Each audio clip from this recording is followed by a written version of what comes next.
wonderful, beautiful world that we live in, you are very welcome to the Soft and Systems Size to Sales. And welcome, my good friend Shay Lynch. We're here every week. We're discussing a different topic. And this week, we're talking about adaptive change to agile strategies dominating sales leadership for 2024. So, Shay, let's go straight into it. Normally, I'll have an introduction, but again, as usual, I cannot find the bit of technology. But that's because you're not very clever, Jason. I'll do a run. I'll run through with you someday when you and teach you a little bit of technological stuff, right? Yeah, No if you problem, could. right? Don't charge much. Well, no, very great to be here, Jason, as always. And I believe this is a very, very important topic at this time of year for many, many reasons. Like it's the start of the year. We're talking about strategy implementation. We're talking about a world where world where things change a lot. So everything has to be precision. You need to execute your strategy model, your absolute understanding of what you need to do. It needs to be executed with precision, Jason. And Yeah. that involves not just you and your business and everyone in it, but also your customers. And we were talking offline before this, your customers too. So it has to be precision. And I like to say as well with that, Jason, it's not about confusing precision with rigidity. Precision in terms of how you adapt and react to what the targets and metrics and market are telling you. Yeah. Wow, that's a huge thing that you just said there. There's so much in it, huge amounts of what you've just said. So where do we should start the conversation? I think it's the customer's customer that we really need to have that agile strategy behind that, because we have to see the pain points behind their issues and how they sell to their customers.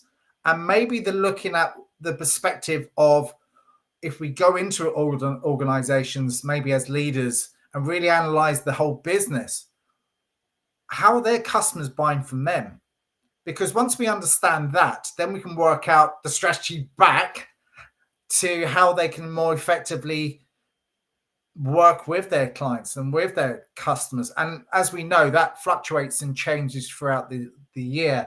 And when we speak about agile, we have to speak about agile strategies behind that, because it's a moving target all the time. So we have to start thinking all this strategic way of doing it. And the only way we can get to that is asking really good questions all the time and making sure that we're on top of it, so we can understand everyone's pain points as well. Yeah, and that's it, Jason. And I like that that you're talking about the customer's customer, because when you develop a relationship with a client, first and foremost, you want to make sure your service is top notch. You're building trust as you grow. It doesn't happen overnight, but you want to be in a situation over the course of a period of 6, 12 months or whatever it is, that you're into that account management and growing the account. And then from there, Jason, is like having better conversations. Well, this is what we do for you now. This is what you've asked us to do. What else can we do for you? How can we help you help your customers? And the way I always present this to my clients, Jason, is like, we're all part of the same supply chain. Yeah. We're all in it together. So why don't we work together to make it better and protect that end user? And that's what.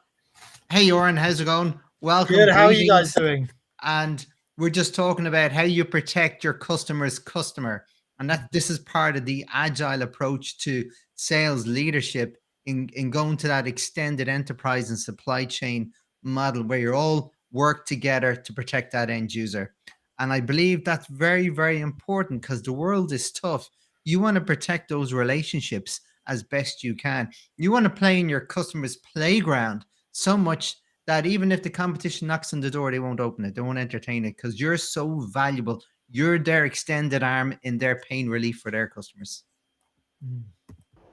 And we have another guest here as well. So just to give the complete concept to where we actually are right now, is we're speaking about adapting change, agile strategies to the sales and sales leadership. And we discussed about our customer's customer And it's having the right approach to really understand what's going on in their world and really making sure that you've got a really good idea. And I'm going to throw a spanner in the works. I've just been learning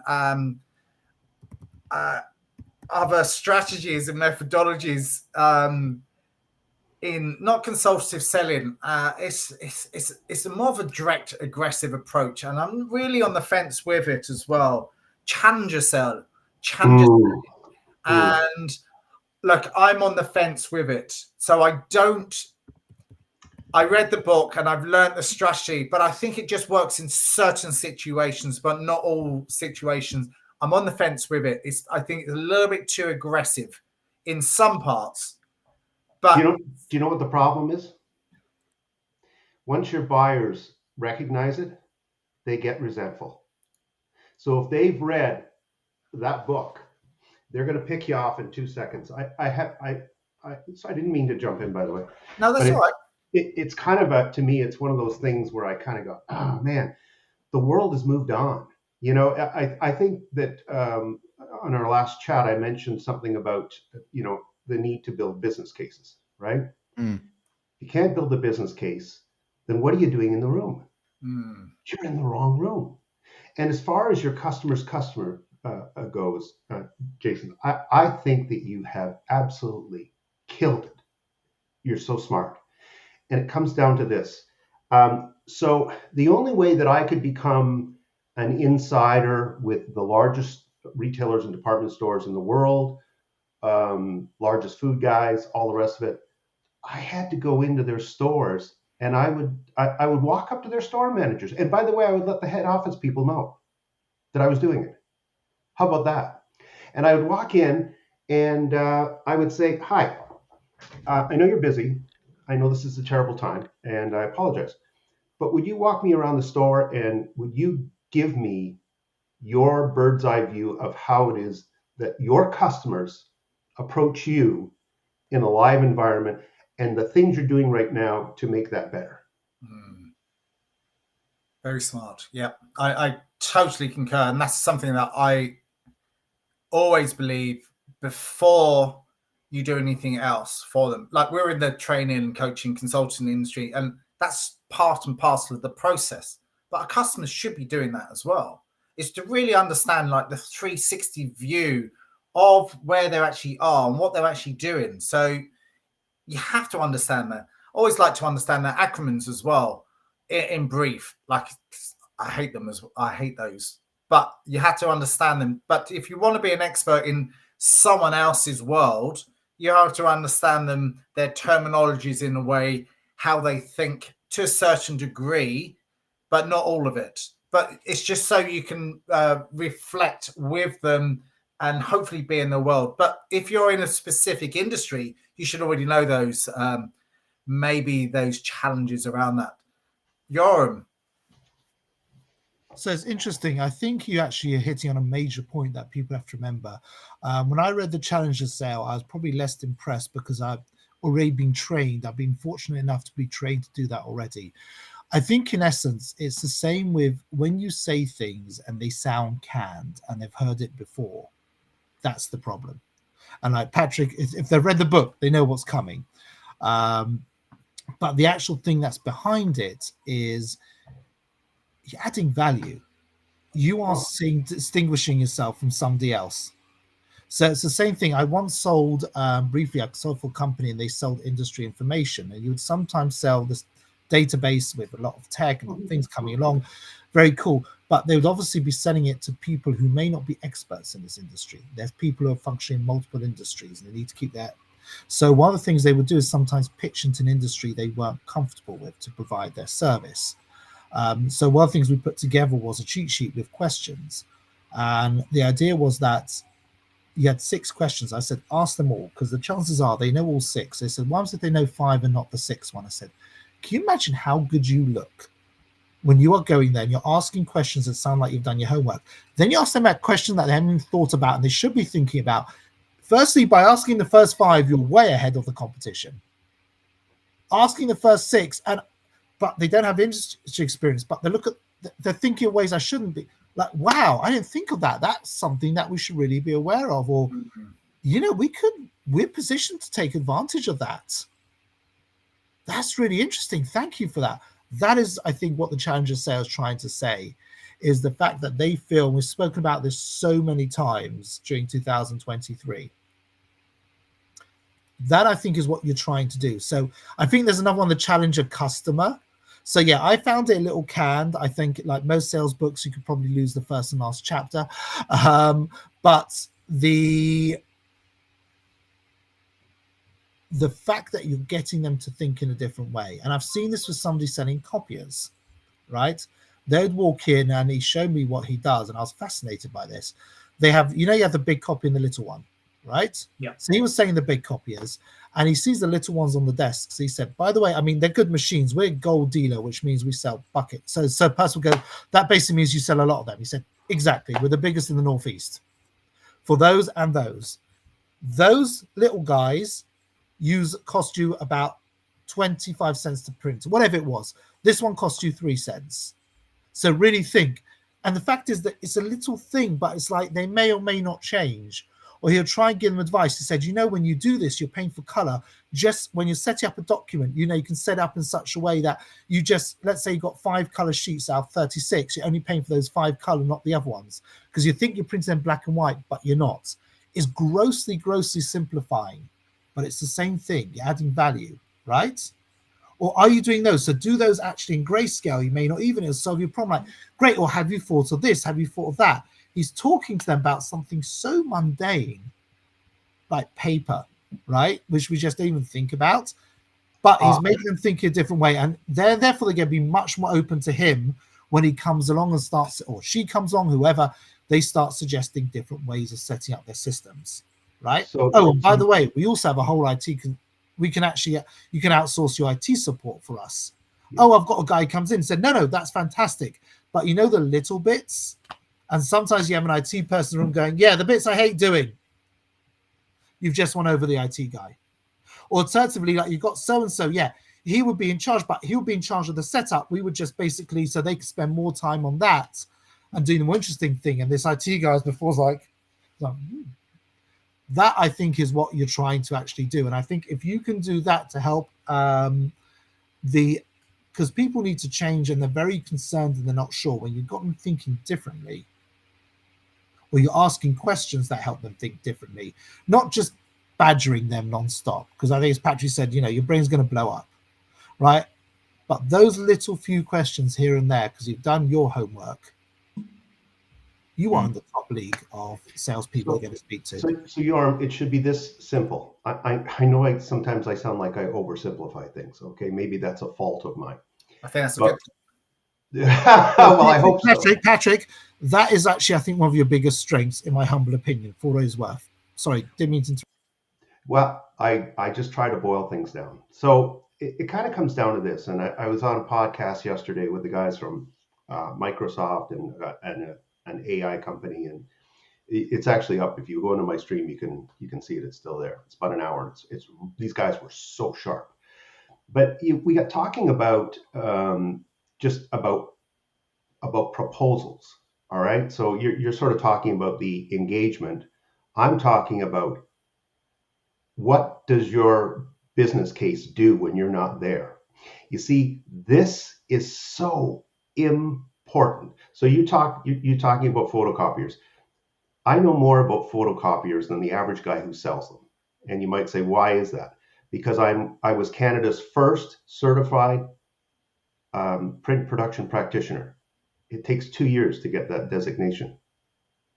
I talk about things like undercolor removal. I talk about the fact that we don't use black when we print 4 colors anymore.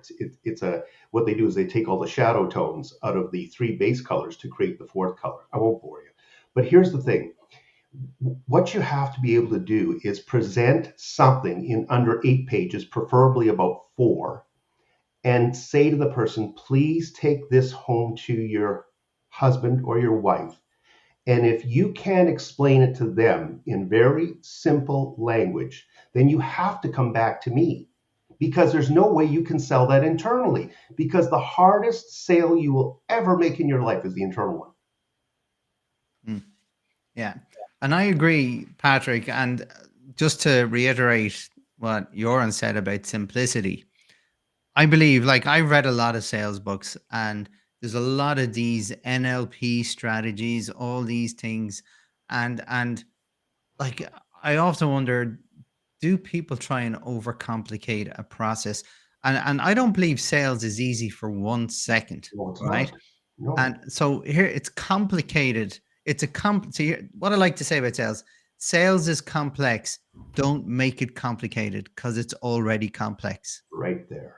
Yeah. Right there. Right. So you have to make sure, like, yes, I'm a process guy, right? So I love to build, well, what are the key things I need to do to get this account, right?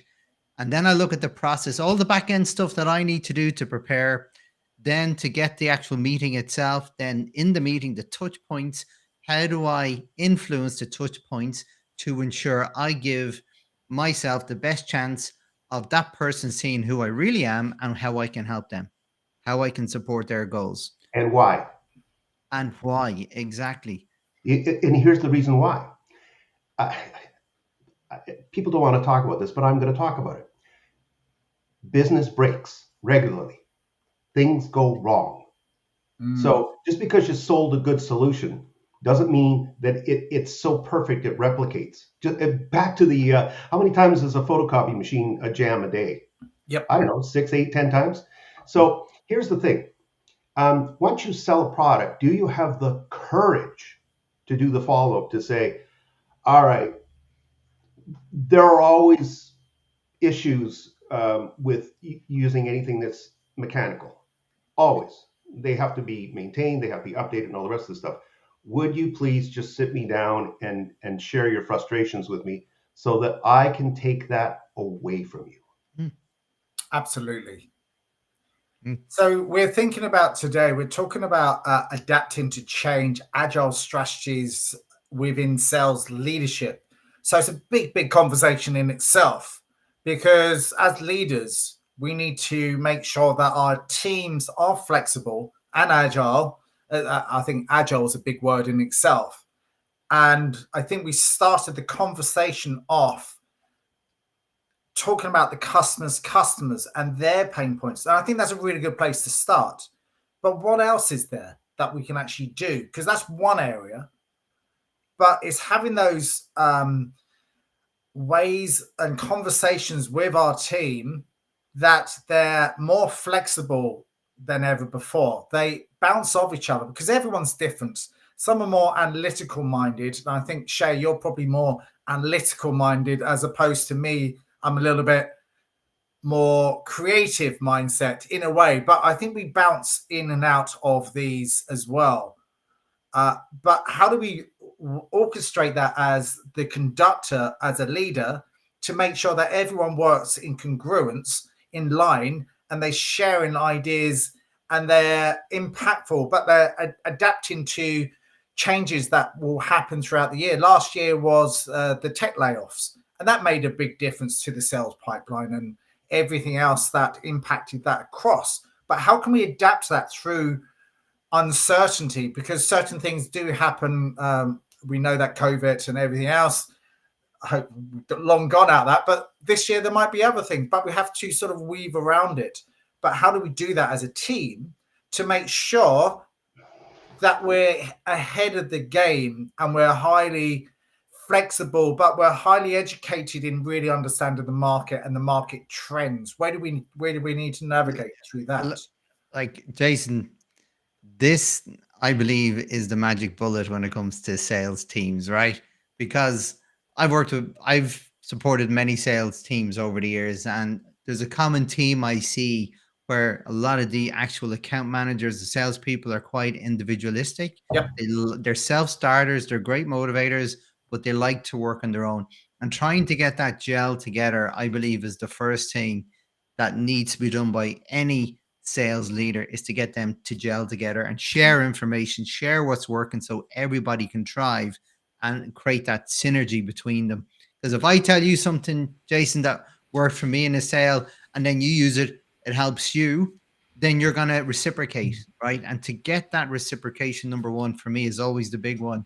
Second of all, Jason, along with that, I agree. Yeah, I totally agree with that. yeah, it's all about having a model where everybody is supporting each other, and you're looking at like the leading metrics, right, to see what's working well, what's not, what do we need to change, and how do we do it together as a team, right? It's not about Jason or Patrick or Jorn, they're having a bad month, leave them to it. It's about, well, how can we help you? What's not working? Where do you need help? How can I support your goals? And it's about building that adaptability within the team, because things change. And when you're looking at data, and data is great, right? However, data can be overwhelming. It's about sticking to those key performance. And I have a term that I don't know if someone else has used it, but everywhere I go with sales and marketing, I see this situation of EPI, every performance indicator, and the key ones get lost. The drivers that will actually influence your performance, you don't know what they are. Yep. So it's all about building the foundations first, and then from there being able to react and adapt really promptly as things change, as everybody struggles. How do you get out of the problem together? Completely concur with everything that you've said there. Patrick, Joran, adding in your 2 words about that and the team dynamics as well, because that's Agile as well. The strategies, the flexibility. You go first, sir. Thank you. I think Shay actually hit the sharing is incredibly valuable. Very, very important. I think one of the questions people have of me is, and this is what we mean by team players, because I think there is the fact when you share, if sales is competitive, everybody wants to be number one. But when people feel they're part of a team, they tend to do better. They will help each other out. So what you're going to have is number one's doing great, the number two starts catching up. Number one's not going to give up, so number one goes up. I've seen this, by the way, it's happened to me. And you see that number one's doing a lot better, number two's doing a lot better, number 3, 4, 5, 6 are like, that's how much money we can make. Mm-hmm. They'll be doing a lot, even if still 3, 4, 5, 6, the average goes up. It's a team people want to be on. I will think it goes to a very simple question. If you've got people who can't do this and can't interact, you've got 2 options. One is you take them off a team and they're just sitting by themselves. They are known not to be the team. By the way, only do that if they sell. Because I really think if somebody cannot interact with other people, and again, it depends how it's managed. If it's annoying and it's frustrating and people rather be selling, they'll be elsewhere. Like, make it where you can't put this. Sometimes probably got 100 salespeople. If you've got that bigger team, they're all in a room, and a lot, let's say 85% of them are getting something out of it, 15% aren't, and they're thinking, I could be speaking to 16 people during this time. I'm exaggerating, but you know what I mean. That I think is important. Now, sometimes you may have to say to them, listen, once a month, an hour, I want you in there. I want you to give insights, right? Make them part of this. And I think if somebody is not really performing and not willing to interact, if somebody's becoming a weight and dragging it down, you might have a serious question about should they be on your sales team at all. Again, if they sell like there's no tomorrow, it might be a price worth paying, and just everybody knows they're that person out there, right? It might be. And also depends how people, because some people could be, I remember somebody who was grumpy as hell. Don't speak to him during the day. Come 5 o'clock, he'll have all the time and he'll help you out tremendously. He'll still be grumpy. I never saw him smile. I remember I once needed help and he said, I said, do you have a chance? He said, not now. If it can wait till 5, I'm yours. And at 5, he was well. So that could be misconstrued. At 5 o'clock, he really was fabulous. The way he explained it, the way he broke it down. I was trying to pitch a private equity. I didn't really know what I was doing. I was very young, inexperienced. Within 10 minutes, I knew it backwards. This guy's amazing. He wasn't the person who's always the best at when we got together and then we shared experiences about what's gone really right, what's got really wrong. But there's a lot you can do. I think sometimes talking about something, if somebody shares something that's going really, really well for them, is a good one. And then let's say somebody's got the bravery to share something which they're not going brilliantly well, which just did not go right at all, and what they learned from it, or people got suggestions, will cover a big chunk of people as well. You also have those who may just say, this is my situation, I'm stuck, who's got ideas, and vet it beforehand. You also, I think I mentioned this as well, as a manager, you'll start to see who's more helpful and who's not. Do you know what's really important? Not a lot of people want to talk about this, but I'm the guy. When you hire, you have to hire for culture. You have to hire for attitude. And the last one or two interviews should be done by the team, not by the manager. Because if the team raises any red flags, then you've got a huge problem because they understand their own cohesiveness better than the sales manager at times. Because they do that interaction. Go ahead. I like to agree and disagree. I think it's got to be somebody who can be cohesive and work with a team. But at the same time, a team can sometimes get intimidated, or a team likes something. I've seen this. As you know, I was on the board until recently of a company, an organization which was trying to help people from what we call underserved backgrounds build a path to financial success through a career in sales. And we would train them, etc. And bluntly, in the greater New York area, let's be honest, they're not white, usually. So you hit the diversity tick. I learned very quickly, most people, they talk about diversity. What they mean is, I want somebody exactly like me. No. Yeah. That's not exactly where I was going. But I honestly, I appreciate you saying that, because now you're getting to the germ of it. Here's the germ. If everybody is identical on a team, all you've really got is one mind. Mm. Okay. So I always, when I would go in with pitch teams to pitch large pieces of business, and it was very complicated. And let's say that the pitch was, somebody here talked about data, but let's say it was data-based. I would say, okay, data person, you're the pitch person. What I am is I'm the counterpuncher in the room. Okay, so if things get a little bit offline, then you can just kind of rest for a little bit, and then I'll sort of bring us back into congruence, and then you can go back at it again. But the thing is, it's not always the sales guy that should be leading the pitch. It's not logical. A couple of other small things, okay? If you don't have a philosophy within your company on how things are bought and sold, shame on you, okay? And you might say, well, why? It's because we all get lost. We all get lost for periods of time. I've got friends who read this book once a year. Once a year. What is that book? Sorry, I didn't quite read it. It's Perpetual Hunger. They read it once a year because it's a reset book. I created that. So I was approached by the Global Minister of Entrepreneurship and Economic Development from the United Nations to write it. So I thought, if I'm going to write something, it better be something that I can live with for a long period of time. And so what I did was I built a book that was a source book, a field book, and a workbook all at the same time. There's only a few that have really understood it. But here's the weird part. About 20% of the book is the philosophy of how you get this going every day, so that you don't just get out of bed and sit there inside your bed. Oh man, we got to go do it again. No, it's the opposite. It's like, I have the ability to do it again. So that then gets stacked, okay, down below. And Shay, I know you're really big on this. Jason, I know you're big on it. I presume that you are as well. It's where are you in the customer buying process? Because here's the thing. They're never going to start at your beginning. They're going to start where they want to start. Yep. So what you have to do is, let's say that they start at the very end, which is really weird, but it happens all the time. How many times have people called you up and said, Yoram, before you come in, I want a price?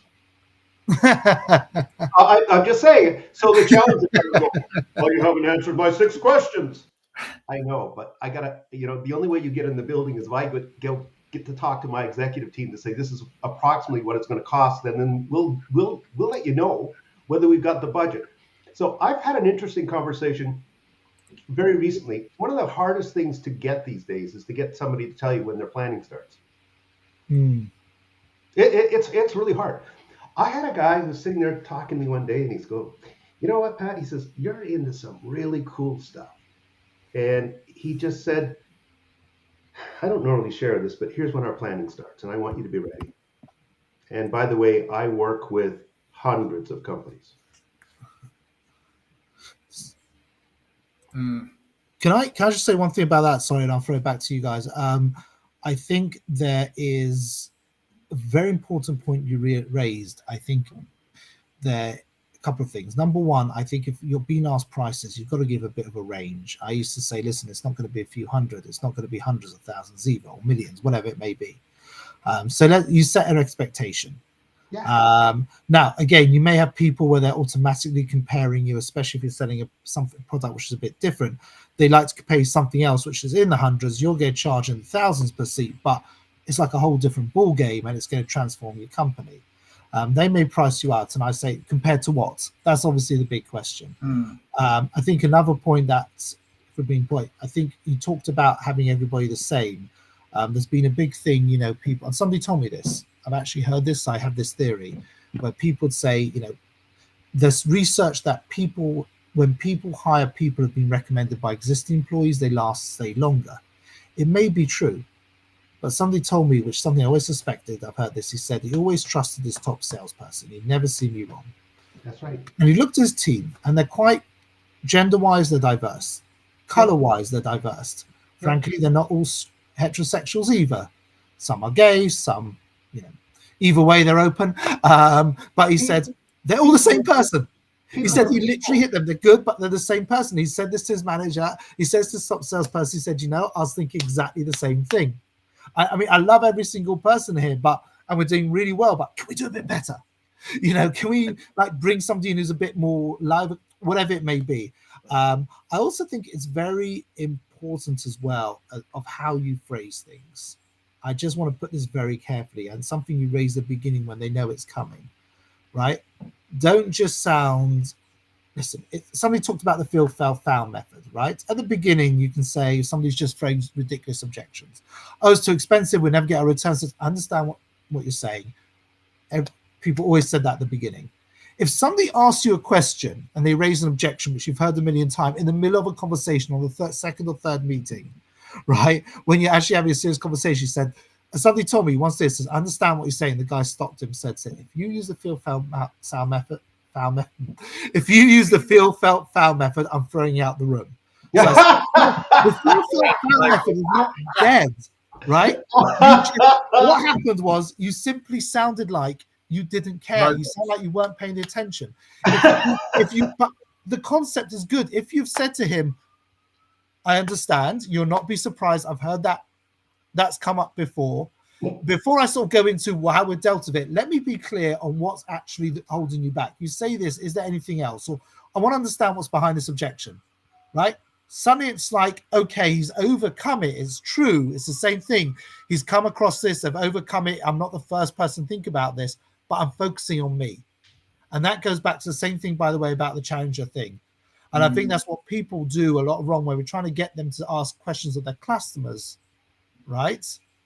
And they say, I've said it and I got thrown out, it didn't work. Because they're not salespeople like us sometimes. Or maybe sometimes they are. But they're not, we assume they think like us. They're not. They could be consultants. They're brilliant people. They could be investment professionals. They could make billions for a year in returns on their investments, right? They may be managing like 10-figure sums, but don't assume they're just like us and they think like us. And I think that is, one of the big things that people have to think is, when we're saying adapting all the time, the concepts may be the same, but just saying the same words or acting the same way sometimes works, but sometimes can be lazy. When you get pushback, sometimes some people, whatever you say, it's not going to work, or you just got the wrong day. But think about, is it what I'm actually doing, or is it the way I'm my heart is in the right place, but am I presenting in a way where they feel like... Yeah, you know what? You don't want to be taking sandpaper and rubbing it over people's skin, for God's sakes. I mean, so the way that I will compress all of that into one sentence is, we sell unique solutions to unique customers. So this is what I'm thinking is, and I know we're hitting the witching hour, and I know Shay has a meeting in imminent. So something I learned quite recently is to ace it. So as a team manager, director, everything else. So when you come back to your team, what you should be saying is, did you adapt to everything? Did you act in the right manner? Did you access to the right people? So the C is, did you produce the right context to the conversation? Were you curious enough that it was meaningful and you understood them? And did you have great, wonderful conversations with them and create that narrative and those stories behind everything that you say? Did you educate them? Did you educate the marketplace? Because when you sell, you're educating. Did you empower? Did you engage with them? And when you ace things, you breaking it down into a simple, simplistic way to make sure that your team are acing everything that they do within the conversations that they have with the clients, customers, potential customers that they have. Like as Patrick said, simplify it. And that's one of the ways to simplify it. What I love about that, Jason, is, and I don't necessarily use the ACE, but what I always say, the questions are the answers. The more you question people on certain topics, the more you prime them to think and do a certain way. And that eventually builds really strong habits in the right direction, and results will follow over time. Absolutely. Yeah. So there's a couple of things that I think that organizations miss, and it's one of the things that I did when I was in corporate. So we were all selling the same thing, but we were using different language to do it. And that is confusing in the marketplace. Okay? Like, you can't have that. And I remember sitting with my people and just saying, all right, I'm hearing people use 3 different words to say the same thing. And that, my friends, has to stop. Yeah. Now, it's not that we all sound robotic. It's that when we appear in front of a customer and our customer talks to one of their customers or colleagues and they say, well, Pat called it this and Yorm called it that, but to me it's the same thing. Which one of those guys do you trust? Yeah. And therein lies a huge problem. So it has to be a cultural thing where the management team is sort of setting the table in saying, friends, if we do not communicate in a way that our customers, when they go to conferences, they say, oh, I talked to Shay, I talked to Jason, I talked to Yorm. You know what? These guys have got this thing about how they solve problems. And it's not that I really care about the methodology. It's the way they explain value. It's the way they explain their point of difference. It's the way that they're able to articulate their super differentiators with just total fluidness. It's clarity. It's not. And by the way, you're going to get into horrible discussions with people.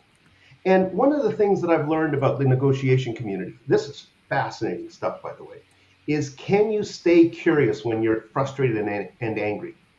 I had that conversation with someone else today, and everything that the emotions can override it, but sometimes you have to bring it back down to be calm. And when you're annoyed and frustrated, are these tools, techniques, processes, can they fall out the window, or can you deal with them? Or can you just take a step back and go, take a breath? And that's the strategy. The way that I deal with this, and let me just talk about my family, okay? Because my family oftentimes are my business associates. I hate to say it, but that's the way it is. Ooh, sorry. No, I get it. I totally. Treat your family like your customers. Man, Patrick. Yeah, you treat your best customers like family, right? Yeah. But one of the things that I say when things get way offline is I get very quiet, and I probably ask a couple of questions. Number one, can you just go back to having peace in your heart? That's number one. Yeah. Number two, what is blocking you from making a decision? Yeah, good question. You want to know why that last question is important? It's because we live in a free society. And when somebody says, what's blocking you, Shay? You go, nothing's blocking me. Oh, well, if nothing's blocking you, then what's the solution? What's your idea of a perfect deal? And here's another cool one for you. Let's say that you're not going to get a deal done. It happens all the time, right? Yep. So what you do is you stop the person and say, we're not getting a deal done today, are we? Yorm, you've come in at a price point that's either too low or too high. So we're not going to get a deal done, right? So the question you ask is, if we could have got a deal done today in a perfect world, what would it look like to you and what would the pricing be? Yeah. And here's the reason why. Yep. Here's the reason why. Tomorrow, the person that they did choose could turn out to be a total loser. And they realize it. And they're sitting there going, oh my God, I pulled the wrong lever. That's Better powerful. call Yoram back. Better get Yoram back in the room. Get Shay and Jason back in the room. Why? Well, because they asked that question. And you know what you know when you enter that room? Perfect pricing. Yeah. Perfect value. And that's a brilliant strategy, Patrick. And I came across this accidentally when I was that person that I was apparently too high in the beginning, and they came back to me, and I realized that was a powerful strategy to keep doors open, right? Because when things don't go according to plan with their initial preferred vendor, who's next? And it's a brilliant strategy to keep the So I doors have a open. philosophy that I share with these types of clients. All right. So I've lost more than my fair share. All right. You got to hold your hand up and say, yeah, No. that was me. So what I do, okay, when they make the hard decision, but it's not me, I often say to them, can I run beside you? And they go, what the hell does that mean? And I said, you know what? Business changes happen all the time from within companies. Cultures change, companies get bought, companies get sold, people leave, leadership changes, profitability changes, commoditization changes, all kinds of things change. And all I want to do is be standing beside you in case you look over and you say, oh, God, this is awful. What do you think? And that's when the door swings open. Awesome. Love it. I think we've hit the witching hour. That was awesome. And I'm going to borrow some of those, what you said today. And we've written it down. And this is going through all of the other channels. So, yeah, we really appreciate it. It's been a fascinating conversation. We're going to carry on with this format of video as opposed to the audio for a little bit longer, because I think it's hugely powerful from what we're saying. Plus, it gets shared amongst all of our social platforms if you've managed to do that. And hopefully I've done it on Instagram today as well. Fingers crossed if that's worked. So lots of food for thought today, and I'm absolutely gobsmacked from where we started and where these conversations have gone. So any final words or one word from each person would be a good point. Otherwise, we're here all day. Yeah, I'm going to start just something to segue back to what you said about diversity. That totally resonated with me. And I'm going to say, when it comes to your teams, diversity is important. However, choose diversity deliberately. Yeah. Yoram. I actually going to say on that, one of the most diverse teams I went on, the guy had no intention to be diverse at all. He just went looking for the best people and tried very hard to make sure he had nothing like stopping him. And he we used to joke he's the only white straight guy, the white Christian straight guy. I think it's try and be where the customers are or your prospects, not where you think they are. Sorry, my effective communication has fallen on its head. I said one word from everyone. All right, kiss. Keep it short and sweet. Kiss. Keep it short and sweet.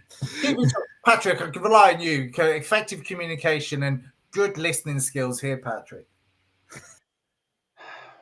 Take a deep breath. Love it.